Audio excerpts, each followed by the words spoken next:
सोचिए अगर आपको पहले से पता चल जाए कि आपके बोर्ड एग्जाम में कौन से सवाल आने वाले हैं, क्या ये वाकई क्वेश्चन बैंक के पन्नों में छिपा है आपके पूरे रिजल्ट का राज।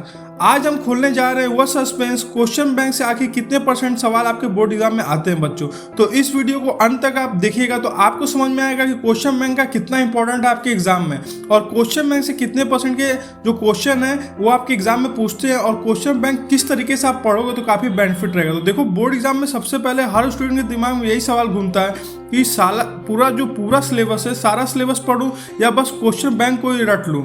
कोचिंग वाले जो टीचर हैं या सीनियर स्टूडेंट हैं, सबके अपने अपने गुप्त फॉर्मूले होते हैं, लेकिन असलियत जानने के लिए हमें समझना होगा कि क्वेश्चन बैंक आखिर बनता कैसे है। तो देखिए, जो क्वेश्चन बैंक बनाने का पूरा प्रोसेस होता है उसमें जो पुराने सालों के पेपर्स रहते हैं और सिलेबस के हर चैप्टर के जो इंपॉर्टेंट पॉइंट्स रहते हैं उसको मिक्स किया जाता है और एक्सपर्ट के एनालिसिस के हिसाब से पेपर बनता है। यानी ये एक किताब नहीं बल्कि पिछले जो आपके एग्जाम हुए हैं उसका एक पूरा एक्सरे रहता है। 5-6 साल का जो पेपर हुआ रहता है उसका एक एक्सरे बनाया जाता है। और कई स्टूडेंट देखिए ये भी मानते हैं कि 70 से 80% जो सवाल है वो सीधे क्वेश्चन बैंक से आते हैं, और कुछ टीचर ये भी कहते हैं कि ये जरूरी नहीं है, पैटर्न मैच भी कर सकता है बट वर्डिंग मैच नहीं करती है। देखिए, असल में जो बोर्ड का पेपर तैयार करने का जो फॉर्मूला है उसमें ये होता है कि 30 से 40% सवाल पूरे पैटर्न से होते हैं, और 30% जो आपके क्वेश्चन रहते हैं वो एप्लीकेशन बेस्ड या नए तरीके से बनाए जाते हैं, और जो 20 से 30% सवाल है वो हाई लेवल सोच वाले जो हॉट्स क्वेश्चन आपने सुना होगा उससे रहता है। तो क्या वाकई 100% भरोसा किया जा सकता है किसी एक किताब पे? तो बिल्कुल नहीं। देखिए, एक पूरे किताब पे कभी भरोसा नहीं किया जा सकता। आप समझते हैं जो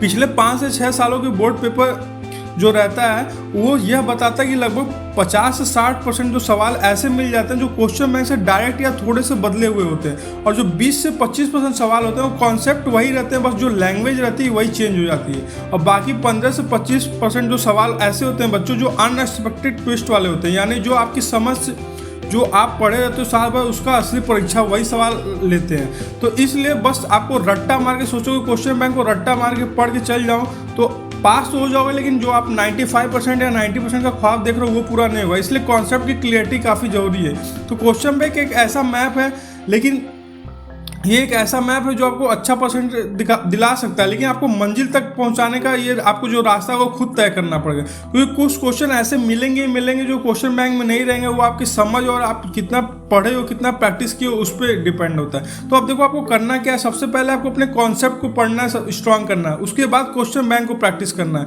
और जो प्रीवियस ईयर के पेपर को साथ लेके ही आपको क्वेश्चन बैंक को पढ़ना है। और क्वेश्चन बैंक में जितने भी हॉट्स और एप्लीकेशन बेस्ड वाले सवाल हैं उनको आप बिल्कुल इग्नोर मत करना, क्योंकि बच्चों वहीं से आपका टॉपर्स और जो एवरेज बच्चों का डिफरेंस डिसाइड होता है। और हाँ, अपने आंसर राइटिंग प्रैक्टिस को जरूर अच्छे से रखें, क्योंकि प्रेजेंटेशन से ही काफ़ी अच्छा मार्क्स मिलते हैं। याद रखिए, क्वेश्चन बैंक आपको सबसे अच्छा दोस्त हो सकता है अगर आप उसको सही तरीके से इस्तेमाल करते हैं तब बच्चों, क्योंकि बोर्ड एग्जाम जीतने का सिर्फ एक ही मंत्र है कि concept plus practice plus smart study.